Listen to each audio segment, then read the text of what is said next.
গ্রাম থেকে স্বাস্থ্য ভাই আসছে, তো তাকে নিয়ে আমি ঘুরতে বের হলাম। তো ঢাকা শহরের অন্যতম জায়গা হলো গুলশান। তো গুলশানে আমি তাকে নিয়ে ঘুরতে বের হলাম। তো গ্রামের স্বাস্থ্য ভাই এত কিছু দেখি নাই, তো আমরা তো দেখছি, তো তাকে নিয়ে বের হলাম। তো ভিডিওটা শেষ পর্যন্ত দেখুন। গুলশান যে বাংলাদেশের ভিতর, এটা আপনি বিশ্বাসই করতে পারবেন না। তো আমার স্বাস্থ্য ভাই আগে রাজমিস্ত্রির কাজ করতো গ্রামের ভিতর, তো এখনও রাজমিস্ত্রির কামই করে, কোনো উন্নতি হয় না। তাই আজকে তাকে নিয়ে ঢাকা শহর ঘুরতে বের হলাম। তো আমার স্বাস্থ্য ভাই আমাকে বলতেছে যে আমি আর গ্রামে থাকবো না, আর ওই সব কাম করবো না, এখন থেকে আমি ঢাকা শহরে রাজমিস্ত্রির কাম করব। আমি কই, তুই কি বেকুব নাকি? তুই এখানে রাজমিস্ত্রির কাম করবি কেন? তুই করবি বিজনেস। ও আমাকে জিজ্ঞাসা করতেছে যে কিসের বিজনেস করলে ভালো হয়। আমি বলতেছি যে দেশের থেকে আলু পেঁয়াজ নিয়ে এসে এই জায়গায় ভেনে করে বেচবি, দেখবি কিছু মাসের মধ্যে তুই বাংলাদেশের সবথেকে বড় ধনী ব্যক্তি হয়ে যাবি। ও আমাকে বলতেছে যে এই বুদ্ধিটা তো আমার মাথায় ছিল না। আমি বললাম যে এইসব বুদ্ধি তোর মাথায় থাকবেও না, কারণ এইসব বুদ্ধি শুধু আমার মাথায় থাকবে।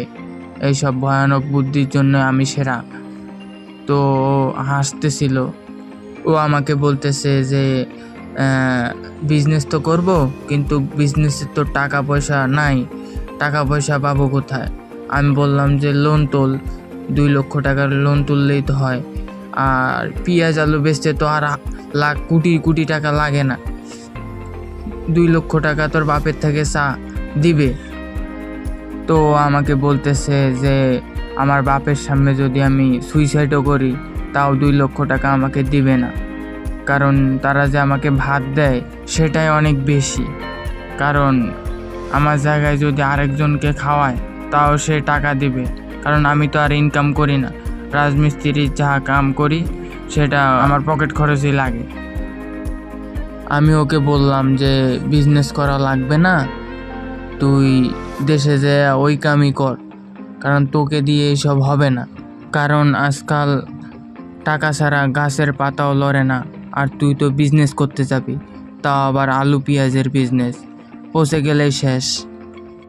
তো আমরা এইসব বলতে বলতে গুলশানের ভিতর ঢুকে পড়েছি। তো গুলশান শহরটা দেখবেন আপনারা কীরকম।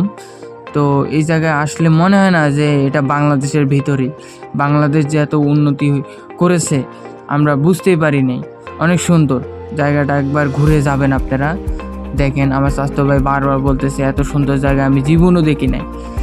আমি বলতেছি আরও তো ভিতরে খেলা আছে, আরও সুন্দর সুন্দর জায়গা আছে, তুই চ। তো আস্তে আস্তে আমরা গুলশান 2-এর দিকে চলে যাচ্ছি। গুলশান 2 বলে আরও অনেক সুন্দর, তার জন্য ওই দিকে যাচ্ছি। সাইকেলে করে আর অনেক কষ্ট হচ্ছে, তারপরেও যাচ্ছি, কারণ জায়গাটা অনেক সুন্দর, দেখতে হবে। তো দেখতে দেখতে আমরা দেখতেছি যে সুপার কার, অনেক দামি দামি কার আমাদের এই গুলশানে ঘুরে বেড়ায়। তো ওই কারগুলো আমার স্বাস্থ্য ভাই দেখে ভাই এত সুন্দর, বলার মতো না আর কি। দেখেন অনেক সুন্দর সুন্দর কার। হঠাৎ করেই আমরা আর কি সুপার কার দেখতে পাই, অনেক সুন্দর সুন্দর কার। গুলশানকে কিন্তু বাংলাদেশের আমেরিকাও বলা হয়। আর এই শহরে আর কি এত দামি দামি কার চলাফেরা করে। বলা হয় যে এই জায়গায় সব ভিআইপি কার, ভিআইপি সেলিব্রিটি, তারাই আর কি এই জায়গায় বসবাস করে। কেনার ইচ্ছা আছে? হ্যাঁ, কোনটা দেখাও, তোমার কিনা দিব আজকে। এইটা আজকে আজকে তোমার কিনা দিব। হ্যাঁ, 3,60,00,000। 3,40,00,000। আরে এটা কোনো ব্যাপার না, তুমি খালি কও যে পছন্দ হয়েছে। এইটা না, সামনেরটা। দাঁড়াও আমি দেখাইতেছি।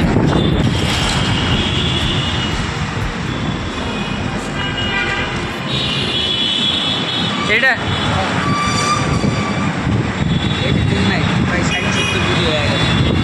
ভাই কঠিন লেগে গেল।